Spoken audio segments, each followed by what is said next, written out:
Eleanor Vance was 71 the morning she woke to find her whole street gone. Her mailbox stood alone in a field of churned mud, house number 14 on a road that no longer had a number 1 through 13. She did not weep. She made coffee and set out 2 cups, the way she had for 30 years. A man in a hard hat stood at her gate. "Mrs. Vance, 42 of your neighbors already signed. You're the only holdout, and holdouts don't get relocation money." He handed me the petition to prove it. 42 signatures. And the third one down belonged to a woman who'd been buried since the spring. If you believe quiet people read the fine print, this story is for you. Subscribe and stay with me. Comment the town you're watching from. I want to see how far Eleanor's street travels. Eleanor Vance was 71 the morning she woke to find her whole street gone. She stood at the kitchen window in her robe and looked at nothing. Where the Hendersons' porch had been, there was mud. Where the Doyles' old fence line ran, there was mud. Her mailbox stood alone in a field of churned earth, house number 14, on a road that no longer had a number 1 through 13. She did not weep. She was not a woman who wept easily, and she was not going to start over dirt. She filled the kettle, she spooned the coffee. And out of 30 years' habit, she set out 2 cups, hers and Harold's, the blue one with the chip on the rim, the one he'd carried out to the garage every morning for as long as she'd known him. Harold had been gone 2 winters now, but the cup still came down off the shelf. Some habits are not really about the person who's gone. They're about the person who stays. She drank her coffee standing up, watching the mud. There was a smell coming off it, wet clay and cut roots and diesel, the smell of a place being unmade. Somewhere out past the surveyor stakes a machine coughed and turned over and settled into a low idle. They bought this lot in 1958. Sparrow Street, the last unpaved stretch before the county line, back when a GI Bill loan and a steady job at the machine shop could buy a man a piece of ground and a future. Harold was a mechanic. He had hands that could fix anything with a moving part, and he built the back room of this house himself, over 3 summers. Hauling the lumber home in the bed of a borrowed truck. She used to bring him iced tea and watch him drive nails. That room was still the warmest in the house. For 29 years, Eleanor worked at the county recorder's office. She filed deeds. She filed plats. She filed the paper trail of every sale and split and easement in the township, everyone else's little pieces of ground. Everyone else's futures. She knew what a consent petition looked like. She'd filed hundreds of them. She'd spent half her life reading other people's names on other people's documents. She never once thought she'd need to read one for herself. There was a knock at the gate. Not the door. The gate, out front, past the little strip of yard that hadn't yet been swallowed. She set her cup down next to Harold's and went to look. A man stood at her fence in a hard hat and a canvas jacket, clipboard under his arm. Younger than her by 30 years, with a face that had learned to smile at people while it was taking something from them. Behind him, where the Hendersons' porch used to sit, 11 wooden stakes with orange ribbon fluttered in the wind. "Mrs. Vance?" he called. "Dale Pruitt, Meridian Development. You got a minute?" She did not open the gate. "I've got coffee getting cold. Won't take but a minute." He came up to the fence anyway, easy, like a man who'd never once been told no and meant it. "I expect you've seen we've been busy on the street. I've seen you took my neighbors' houses down." "Bought," he said, gentle, correcting her the way you'd correct a child. "Fair and square. Relocation packages, the whole thing. Your neighbors did real well." He flipped a page on his clipboard. "And that's why I'm here. We've got a package for you too. $8,400, Mrs. Vance, to help you get settled somewhere nice. Somewhere without all this." He waved at the mud like it was her fault. $8,400. For a house Harold built with his hands. For the lot they'd waited and saved for. She kept her face still. 29 years across a county counter had taught her how to keep her face still. "That's kind," she said, which was a thing you could say without agreeing to anything. "It's more than kind, it's generous." He pulled a paper loose from the clipboard and held it up over the fence. She could see it was a form, typed, with a column of signatures running down the left side. "And you're not alone in this. 42 of your neighbors already signed. This whole block's on board. It's just a formality at this point. You'd be the last one." The last one. The holdout. He said the word like it was a small embarrassment, something you'd want to clean off your shoe. "And I'll be straight with you, because you seem like a straight shooter. Holdouts don't get relocation money. The county can take a parcel it needs. But if you sign now, while the offer's on the table, you walk away with $8,400 and everybody's happy." She looked at the petition in his hand. 42 signatures. She was too far to read them, but her eyes went to the paper the way another woman's eyes might go to a snake in the grass. Old habit. A clerk reads what's put in front of her. "May I see that?" she asked. He handed it across the fence, pleased, thinking she was coming around.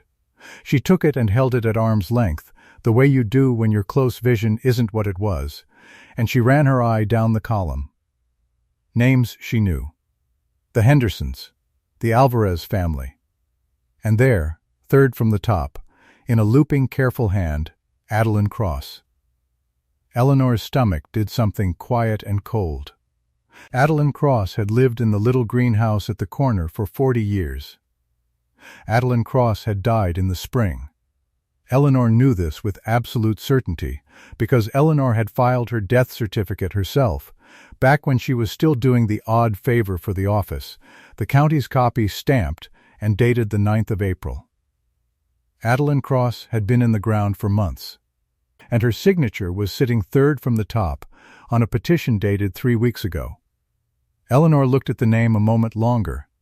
Then she handed the paper back across the fence, unhurried, her hand not shaking at all. "I'll think on it," she said. Dale Pruitt's smile flickered, just slightly, the smile of a man who'd expected a yes and gotten a maybe. "Don't think too long, Mrs. Vance. Groundbreaking's coming. The offer's not going to sit there forever." "No," she said. "I don't imagine it will." She went back inside. She closed the door. She stood in her kitchen with her hand flat on the counter, and she breathed, once, slow, and she looked at the 2 coffee cups on the sill, hers gone cool and Harold's untouched as always. If you believe quiet people read the fine print, then you already understand what happened next. Because Eleanor Vance had spent 29 years learning that a signature is not a name. A signature is a claim. And claims can be checked. She did not call anyone. She did not shout. She sat down at her kitchen table, took a sheet of her good writing paper, uncapped Harold's fountain pen, and she wrote a short, dated letter to the county assessor's office. She wrote it in the careful hand of a woman who had filled out 10,000 forms and knew exactly what words made an office move. She requested, per public record, a certified copy of the consent petition on file for the Sparrow Street redevelopment. She wanted to see it. All of it. Every name. She folded the letter. She sealed it. She set it by the door to mail in the morning. It was, though she would not have called it that, the first shot fired. A quiet one. A dated one. The kind that goes in a file. Then she washed both cups and set them back on the shelf, because tomorrow they would come down again. The houses came down over 3 days. She watched it happen from her kitchen window, because there was no way not to watch. The machines started at 7 and worked till the light went. First the Hendersons' place, which had held 4 generations and now held nothing, folding in on itself in a cloud of gray dust, while a man in a cab worked a lever with his coffee balanced on the dash. Then the little greenhouse at the corner, Adeline Cross's house, empty since the spring, coming apart board by board. Eleanor made herself watch that one all the way down. It felt like the least she could do to witness it, since Adeline couldn't, and since somebody had put Adeline's name on a paper that helped bring the machines. On the second day, Mrs. Alvarez came across the mud to say goodbye. Rosa Alvarez was a small woman, older even than Eleanor, who had come up from somewhere south 60 years ago and never quite made peace with English. She had a face like a folded map and hands that had raised 6 children and buried a husband. She came to Eleanor's gate holding a plastic bag with her whole kitchen in it, because the truck was coming for her that afternoon. They took the house, she said, in the slow, careful English she saved for important things. The man, he come with the paper. "Did you sign it, Rosa?" Eleanor asked gently. "The paper. Did you sign it yourself?" Rosa's brow creased. "He read it to me. He said, 'This is for the money, this is good,' and he put the pen in my hand." She looked down at her own hand as if it had betrayed her. "He moved my hand, Eleanor, I don't read so good. He moved my hand and made the name." Eleanor felt that cold, quiet thing again, spreading now, the way water spreads under a floor. There was a young man standing off by the utility pole, a county clerk by the look of him. 20s, thin. A satchel over his shoulder and a sheaf of notices in his hand. He'd been posting something on the poles. He was close enough to have heard. Eleanor saw him go still when Rosa said it. "He moved my hand." She saw the young man look at the 2 women and look at the paper in his own satchel and look away and say nothing. She marked his face. A clerk always marks a face. Rosa hugged her, brief and fierce, smelling of soap and cumin. And then the truck came, and Rosa Alvarez left Sparrow Street forever, waving through the back window until the mud swallowed the view. That evening Eleanor drank her coffee alone. Truly alone now, the last house standing, the last light on the street. She set out Harold's cup anyway. She sat at the table and looked at the 2 cups and out past the glass at the churned dark field where a neighborhood used to be, and she thought about a man moving an old woman's hand across a page. She thought about Adeline Cross, 3rd from the top. She did not know yet how many. But she knew now it was more than one. A dead woman and a woman who couldn't write. 2 names that were lies. And if there were 2, in a column she'd only glanced at across a fence, then there was no reason on earth to think there weren't more. The young clerk's face stayed with her. She had a feeling she would see him again. The town council met the following week, and Eleanor went, in her good coat, and sat in the back. The chamber was half full. Folks from other streets. A reporter with a notepad, the usual handful of retirees who came to every meeting the way some people go to church. Up front, at the long table under the town seal, sat the councilman, and at the podium, when his turn came, stood a man Eleanor had never met, but recognized instantly for what he was. Roy Karsten. Meridian Development Group. Mid-50s, good suit, the tan of a man who golfed. The confidence of a man whose calls got returned. He had a stack of poster boards on an easel, an artist's drawing of something called Karsten Plaza, all glass and clean sidewalks and little trees in perfect rows, painted right over the ground where Harold had built the back room. "This project," Karsten told the room, warm and certain, "is going to bring this town into its next 50 years.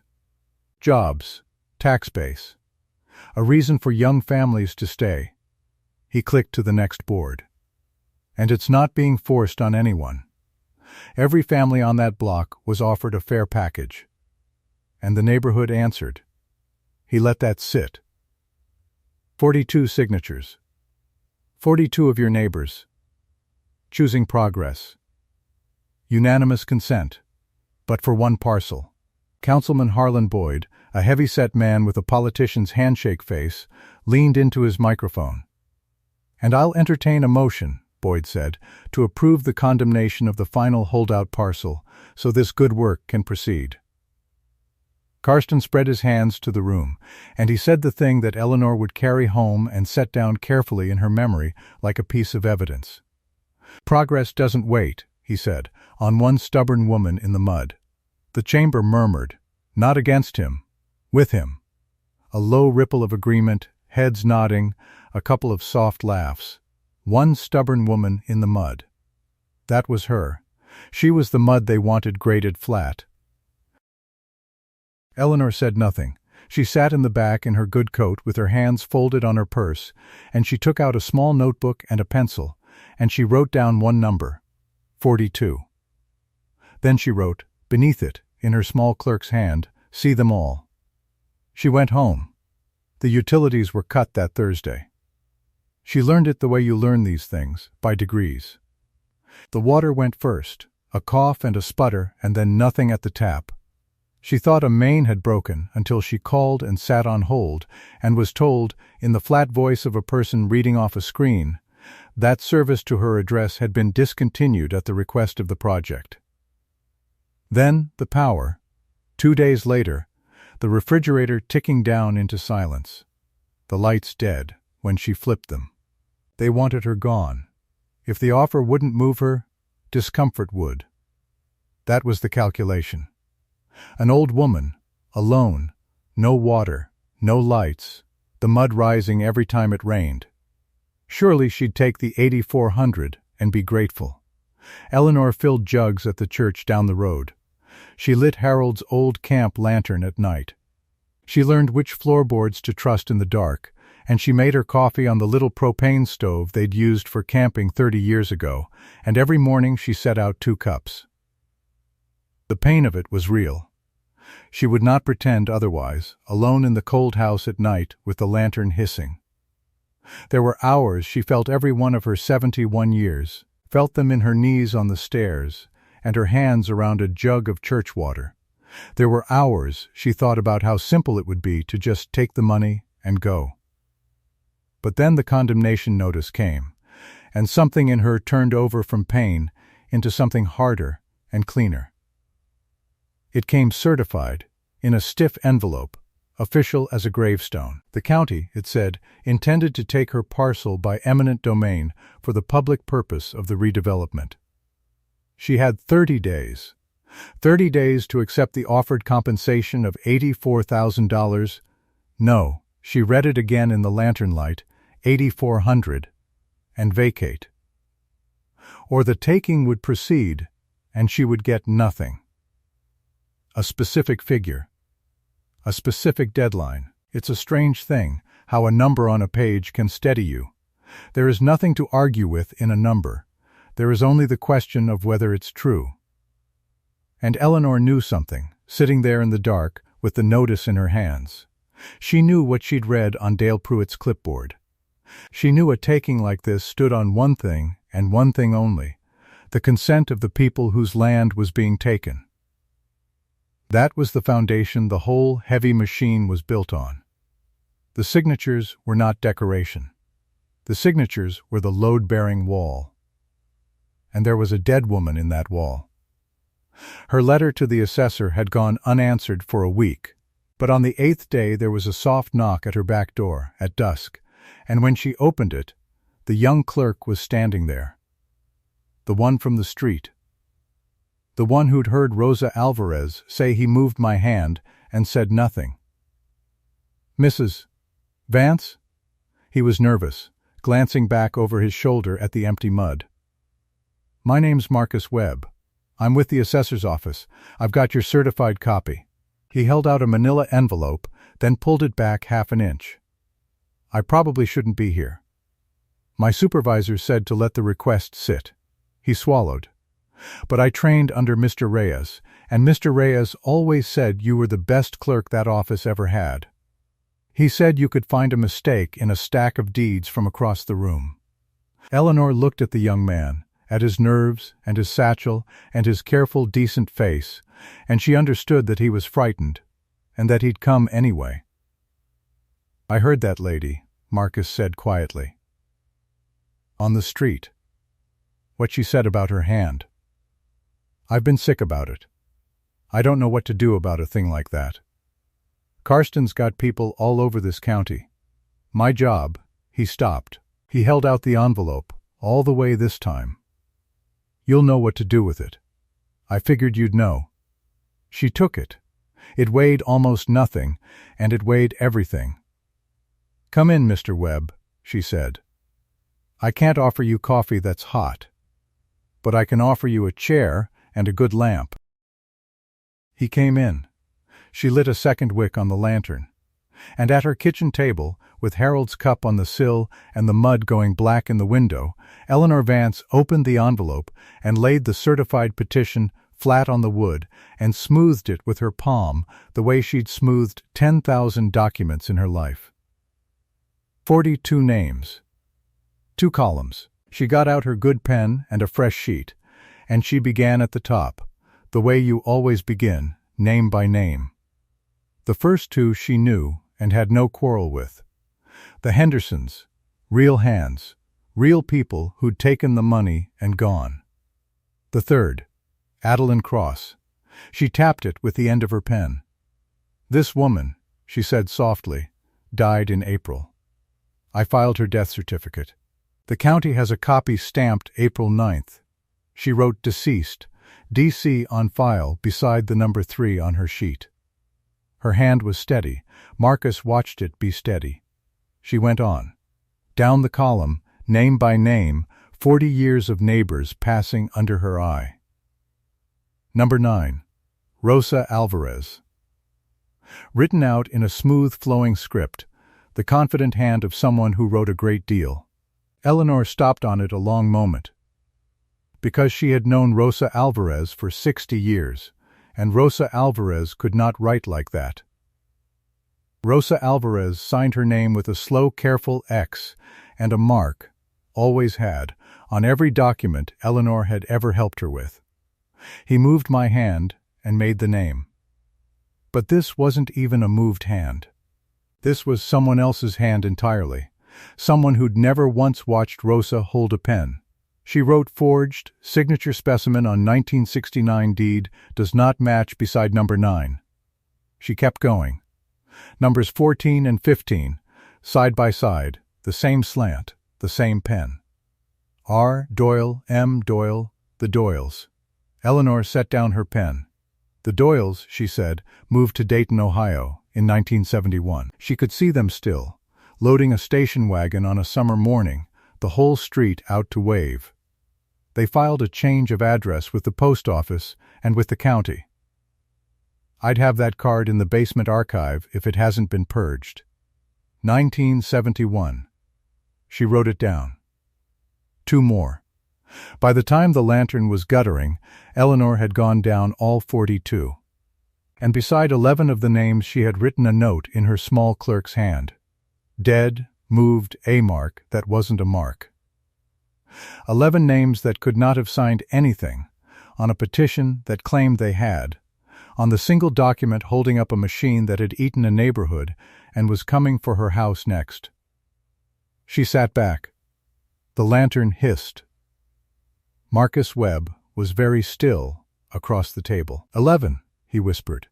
There's 11. There's 11 that I know of tonight, Eleanor said. There may be more that I have to prove.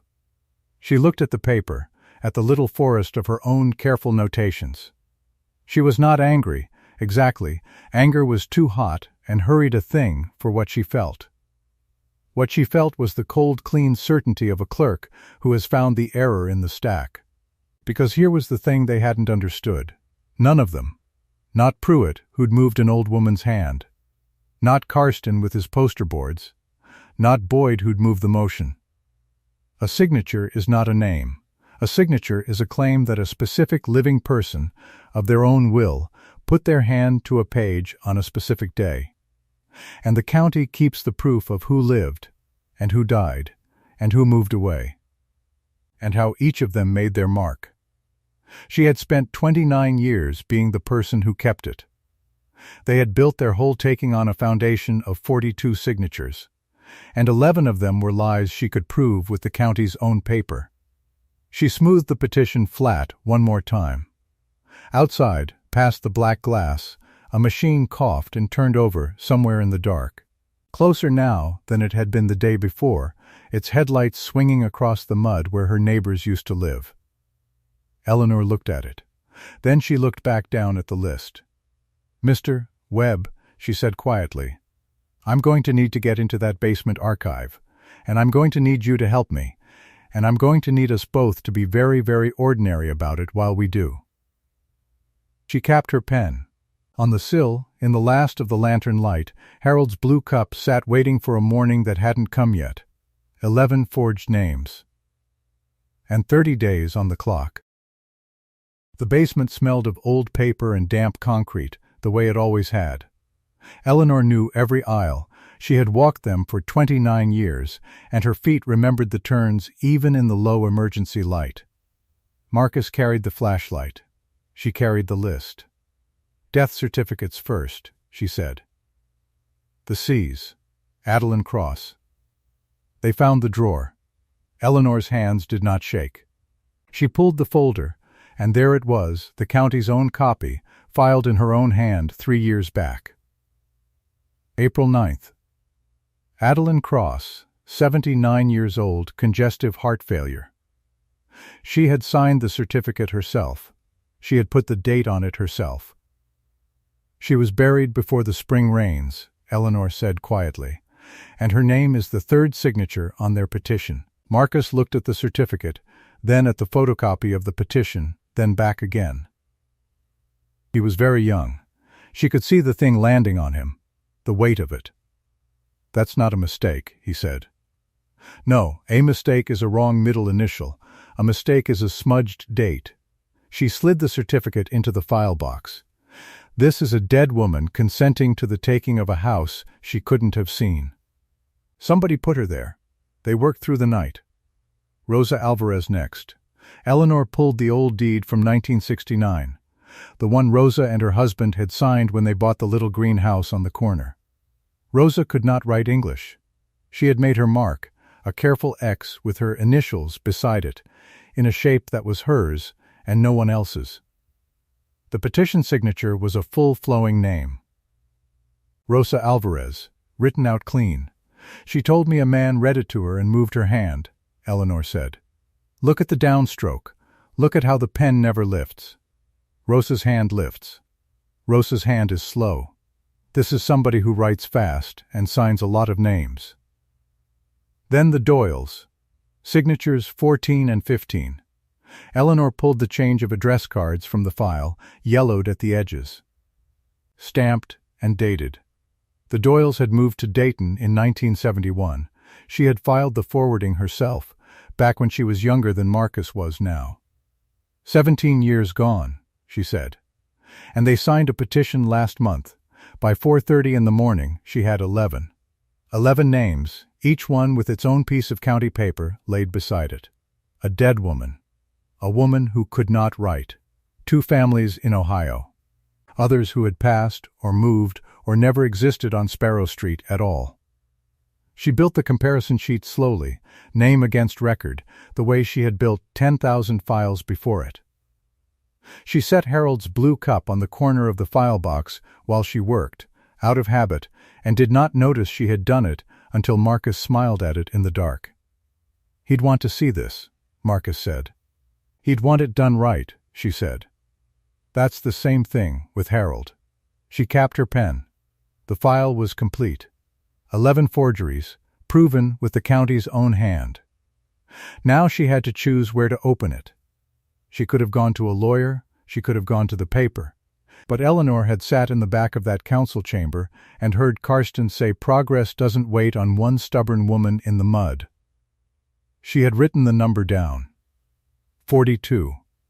And she knew, the way a clerk knows, that a wound made in public heals only when it is answered in public. So she filed a formal written challenge with the county clerk, the woman who held her old chair now. And she requested to be heard at the condemnation hearing. The same podium, the same room, the same witnesses who had murmured against her. That was her act. That was the point past which there was no going back. She did not raise her voice to do it. She filled out the form in blue ink, dated it, and slid it across the counter, and the young clerk read it and went still. "Mrs. Vance," the woman said, "do you know what you're doing?" "I filed consent petitions in this office for 29 years, Eleanor said. "I know exactly what I'm doing. I'm reading one." Karsten's people called the challenge an old woman's noise. They did not stop the machines. 2 days after she filed, a bulldozer rolled up to her property line and sat there, idling. Its blade lowered into the mud a foot from her fence. It ran for 3 minutes and shut off. A message with a diesel engine. Eleanor watched it from the kitchen window and drank her coffee. Dale Pruitt came to the door that same afternoon. He had a check in his hand and that loud small power he wore like a hat.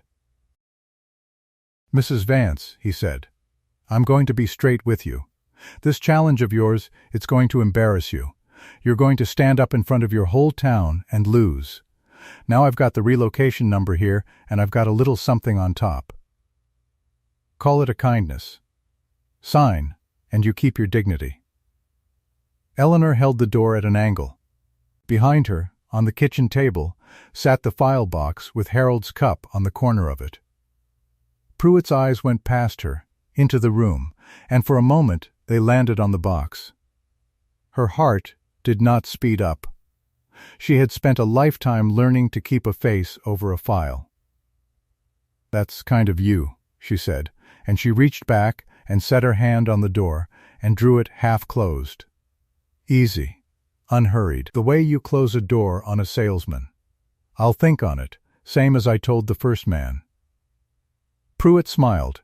He had not seen. He put the check back in his coat and told her she was making a mistake, and he went down the walk whistling. Eleanor closed the door the rest of the way. Then she leaned against it, once, and let out a breath she had been holding for a while. The near miss did its work. She moved the file box to the back room after that, the room Harold built with his own hands over 3 summers.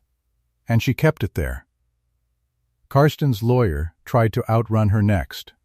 He moved to have the hearing expedited, pushed up before Eleanor could be properly scheduled to speak. She heard about it from Marcus, who came to her back door white in the face. "They want it heard in 3 days," he said. And Karsten's man came by the assessor's office and asked whose clerk pulled the petition copy. He was looking right at me when he asked. "Are they going to fire you?" "They're going to try." Eleanor set a cup in front of him. "Then we'd better make sure the record's already moving before they can stop it." She had thought about this. A photocopy could be waved away as a fake. Karsten's lawyer would call it doctored, unofficial, an old woman's craft project. So she went back to the recorder's vault and secured a certified subpoena of the original petition. The physical document. Ink and paper, filed by Meridian's own hand, stamped by the county. There was a moment, standing at the vault, when she was not sure it would still be there. A man like Karsten had reach. A folder could vanish. But it was there, right where a properly filed instrument belonged. She held it in her 2 hands and felt the paper of it, the real ink, and she knew then that they had beaten themselves the day they filed it. The expedited hearing convened on a Tuesday, 9 sharp. Karsten came in confident. He believed he had outrun her. He had his poster boards, his 42 signatures blown up large, his rendering of Karsten Plaza where her street was. Boyd sat at the council table with his gavel and his good faith face. Pruitt stood along the wall. The chamber was full. Word travels in a town that small. 3 of the families who'd been pressured out came and sat in the folding chairs. A reporter from the county paper took the second row. And in the back, quiet, in a plain gray suit, sat a man Eleanor did not know, but had asked Marcus to call 3 weeks before. A state records investigator. He had a notebook, and he was in no hurry. Boyd gavelled the meeting. He read the resolution to condemn the final holdout parcel, the one that relied, he said, on the recorded petition of neighborhood consent. He asked if there was any objection before the vote. "Mr. Chairman," Eleanor said, standing, "I filed a challenge. I'm asking for my 3 minutes." Boyd's jaw worked. He could not refuse her on the record, not with the reporter's pen already moving. 3 minutes, Mrs. Vance." She walked to the podium. She was 71 years old, and her back was straight. Marcus rose and went to the projector at the side of the room, and Karsten watched him do it with the first flicker of something crossing his face. Eleanor set the certified petition on the podium. She set her comparison file beside it. She did not raise her voice. She used the voice of a clerk reading a record into the minutes, flat and clear, and the room leaned in to hear it. "You have before you 42 signatures," she said. "The council is told they represent the free consent of my neighbors. I filed petitions like this one in this county for 29 years. So I read it, name by name, the way I was trained to. And I'd like to read you what I found." Marcus put the first document on the screen. Signature 3. Adeline Cross. Eleanor let the name sit. Mrs. Cross lived at number 8. She died on April 9th. Congestive heart failure. I know the date because I filed her death certificate myself in this building. Here is the county's copy. The certificate came up on the screen beside the signature. The dates did not need explaining. She was buried before the spring. She signed this petition in the summer. I would very much like to know how. The room made a sound, not a loud one, the sound a room makes when the floor shifts under it.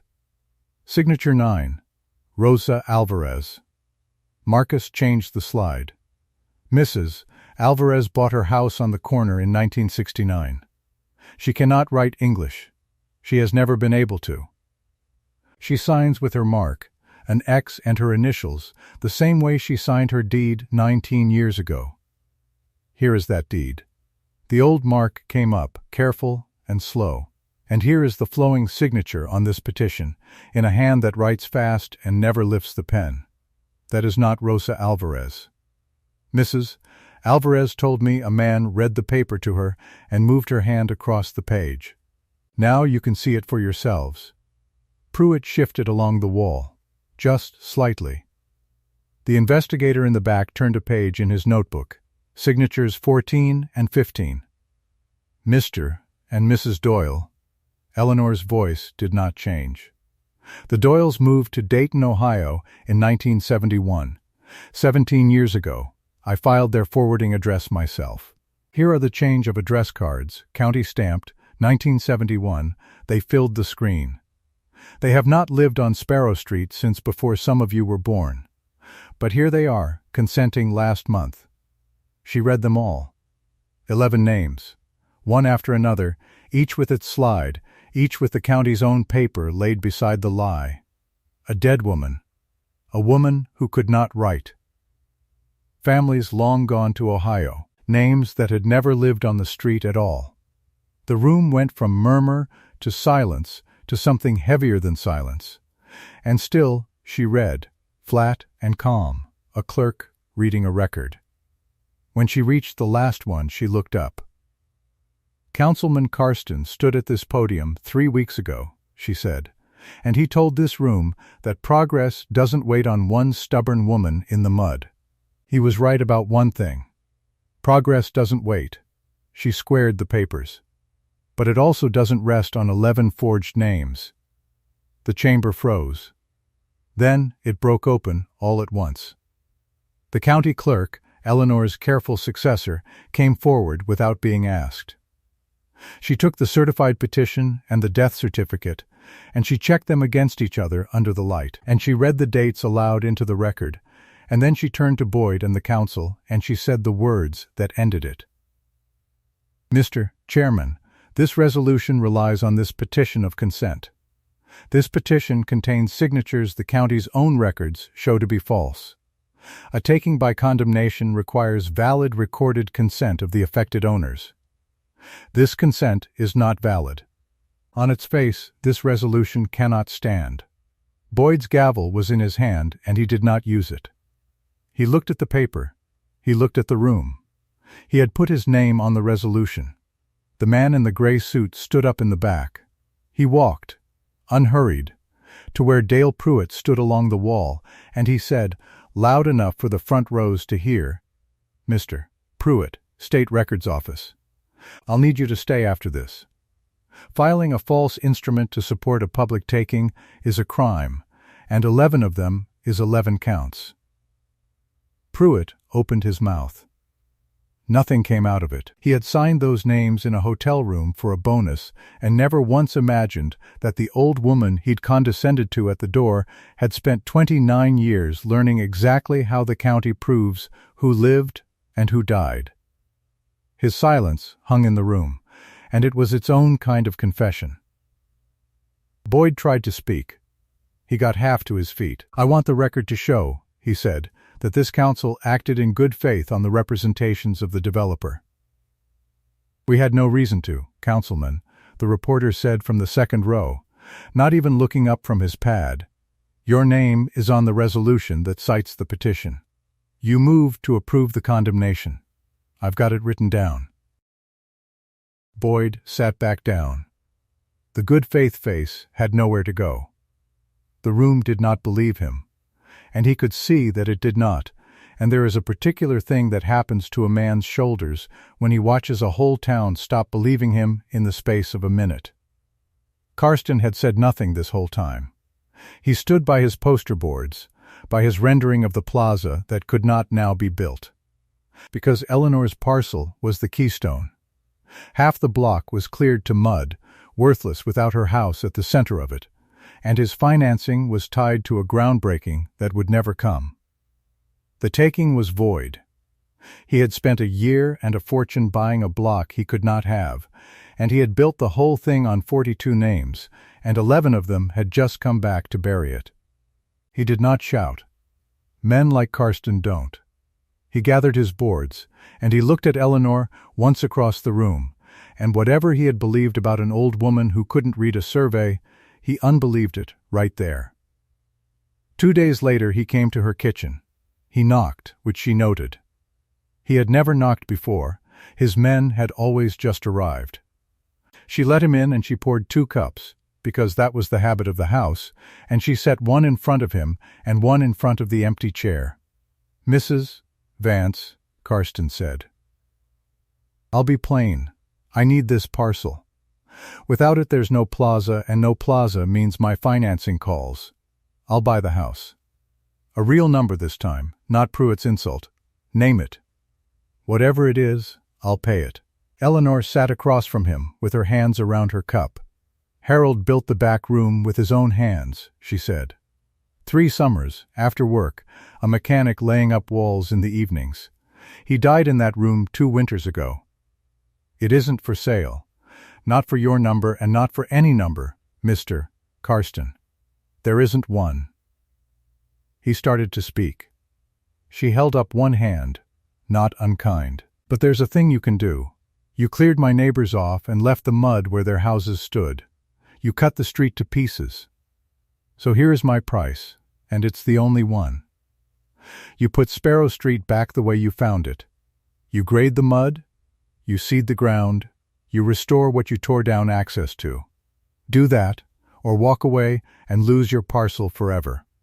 Those are the 2 roads. There isn't a third." Karsten looked at her a long moment. He had come in with all the leverage a man could carry, and he had set it down at the county podium 2 days before, and just not known it yet. He knew it now. "You've got no reason to give me even that," he said. "No," Eleanor said. "I don't. I'm giving it to the street, not to you." He restored Sparrow Street at his own expense. Crews came, the same machines that had torn it down, and this time they graded and seeded and hauled the ruin away. And when it was done, Roy Karsten sold his interest in the whole affair and left the county.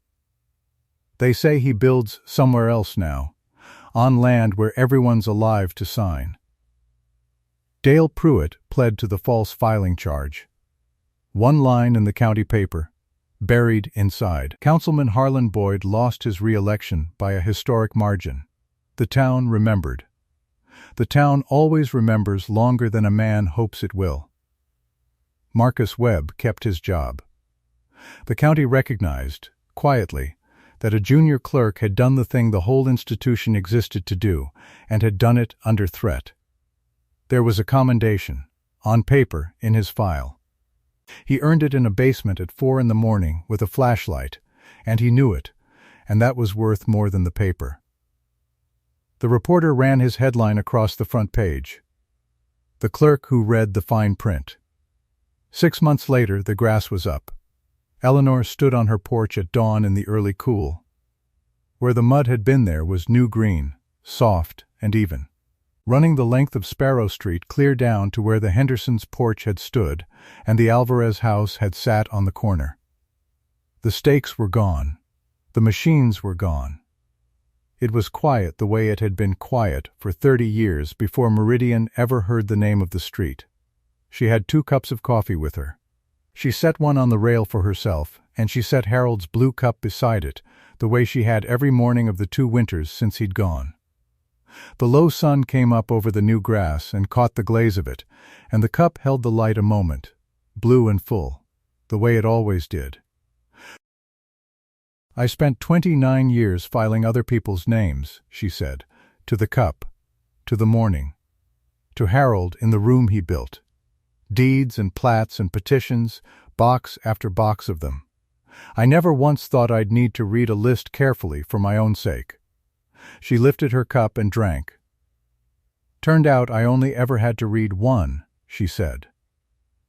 And it turned out the quiet ones always do. The grass moved a little in the early wind, the street held, and somewhere down the block a bird that had come back sang once, into the new quiet, and then again.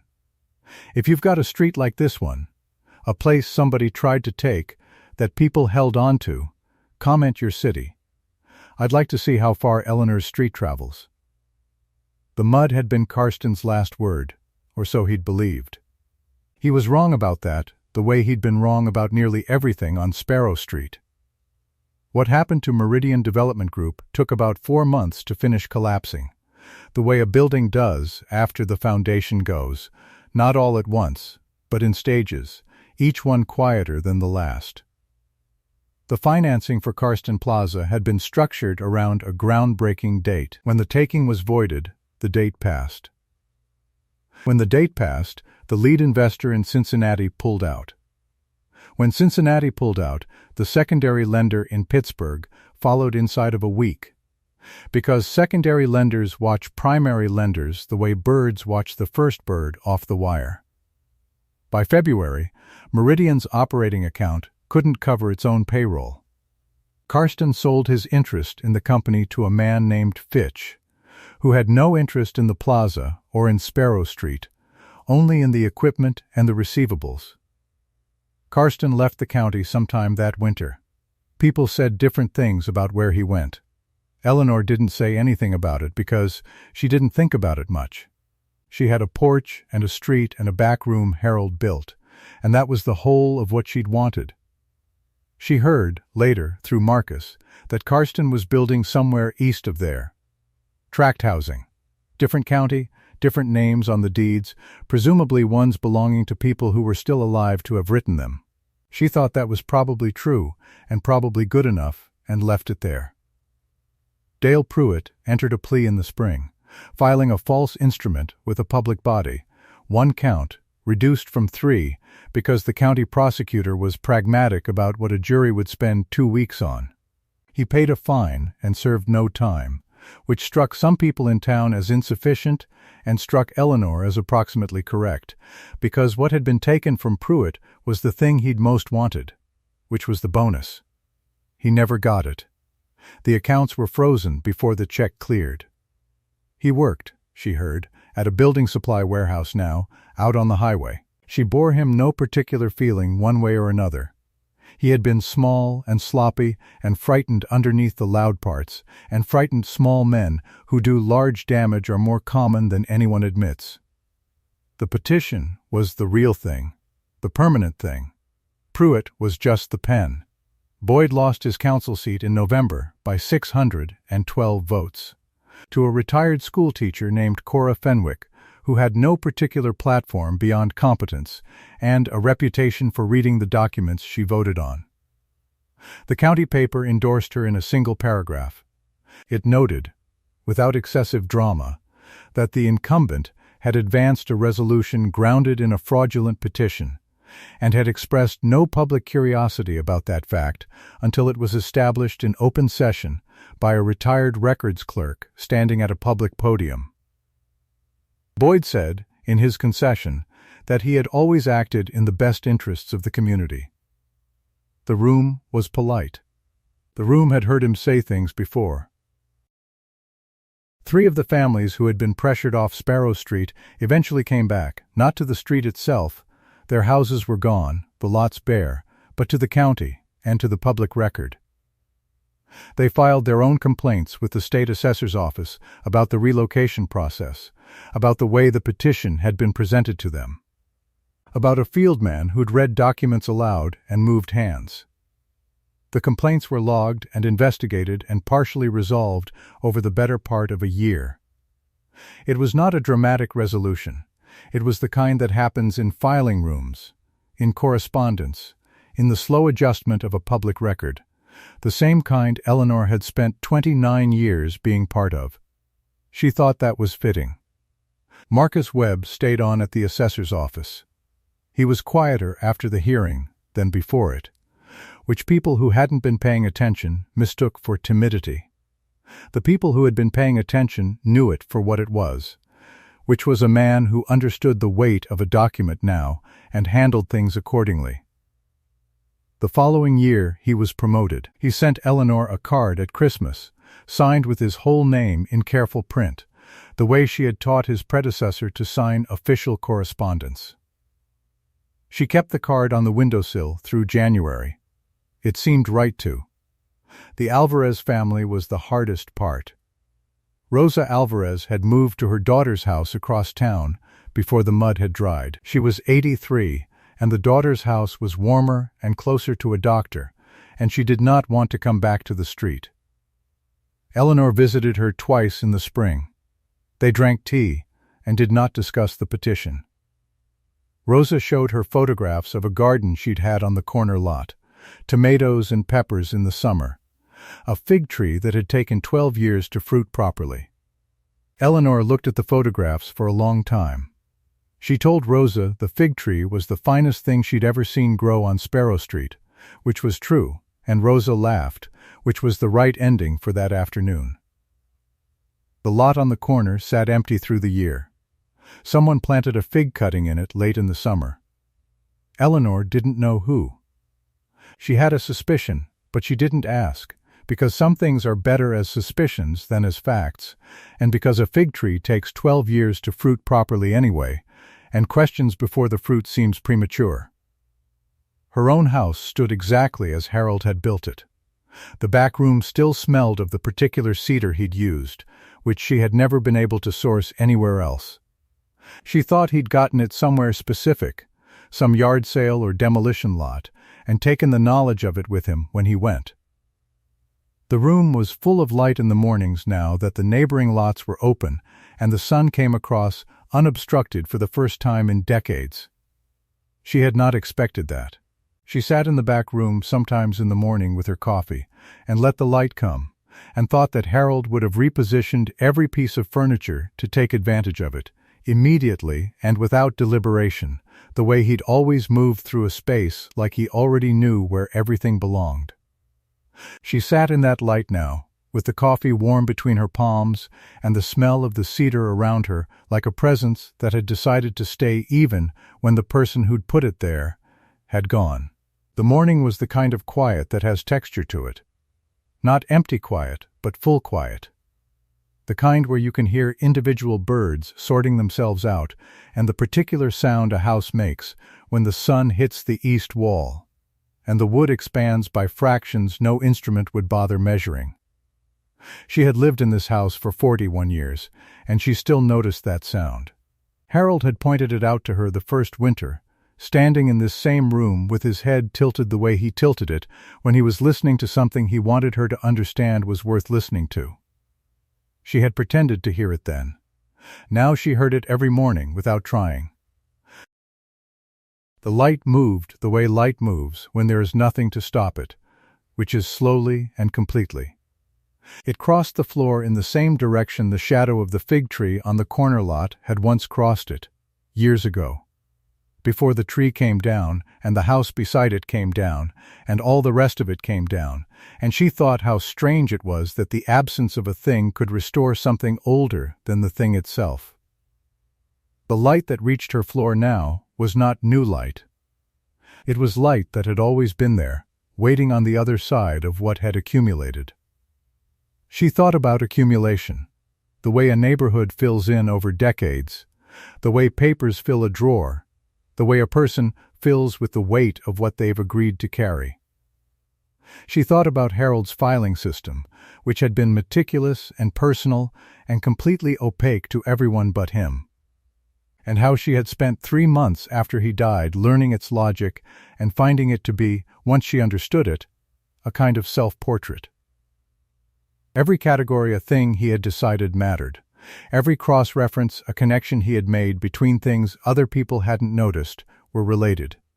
She had kept his system, and used it since. And sometimes she felt that in keeping it she had kept something that mattered more than the documents it organized.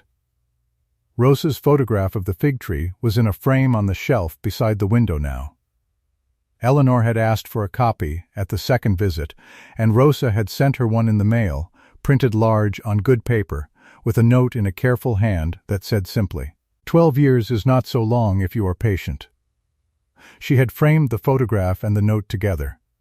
They were the first things the morning light reached when it came through the glass. The cutting on the corner lot was a thin and unconvincing thing still. More hope than plant, staked against a piece of wire that whoever had put it there had bent with evident care, into a shape that would hold without cutting. She walked past it most mornings on her way to the end of the street and back, which was her route now. The one she had settled into after the hearing the way you settle into a route after something resolves and your feet find a new habitual ground. She did not tend the cutting. It was not hers to tend. But she looked at it each morning with the particular attention you give to something that is doing the slow work and asking nothing of you in return. And she thought that this was perhaps the best kind of thing there was. The street was still Sparrow Street. The name had never been in question, but she thought about it sometimes, how a name stays while so much else changes, and how that is either a comfort or a lesson, depending on the morning. Today it was a comfort. The coffee was the right temperature now, which is to say it was slightly past the point Harold had always insisted was correct, and had arrived at the point she had always privately preferred, and she let herself enjoy it without qualification, which was something she was still learning, this late, to do.